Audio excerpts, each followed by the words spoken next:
Qu'en est-il des relations entre Emmanuel Macron et Elisabeth Borne?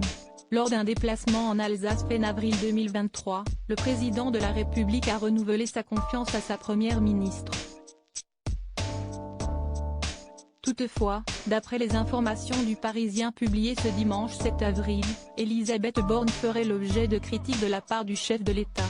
Il y a de la tension dans le tube, assure un proche d'Emmanuel Macron au journal francilien. Une remarque confirmée par un ami du président qui confie que ce dernier, énervé contre elle, aurait tendance à s'en plaindre en coulisses. Là où on aimerait de la complicité, on découvre de la complexité, selon une autre source. Pourtant, comme l'a rappelé le Parisien, Elisabeth Borne avait garanti que sa relation avec Emmanuel Macron était fluide et alimentée par des échanges très réguliers. D'après le quotidien, les proches de la femme politique ont réfuté les rumeurs de tension, affirmant une loyauté sans faille et une parfaite entente.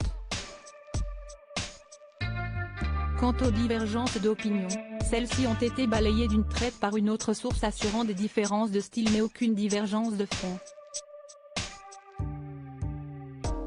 Supérieur à découvrir les ministres du gouvernement Borne de lâcher du lest. Toujours selon le Parisien, Elisabeth Borne serait perçue comme étant plus favorable à lâcher du lest aux syndicats qu'Emmanuel Macron alors que des discussions sur le RSA ont été entamées.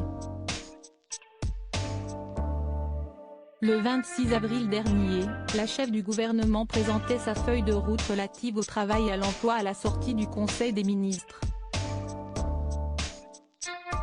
Elle y a affirmé sa volonté de développer France Travail, l'organisme qui remplacera Pôle emploi, et de proposer une réforme du RSA dans le but d'accompagner davantage et inciter à la reprise d'activité les bénéficiaires.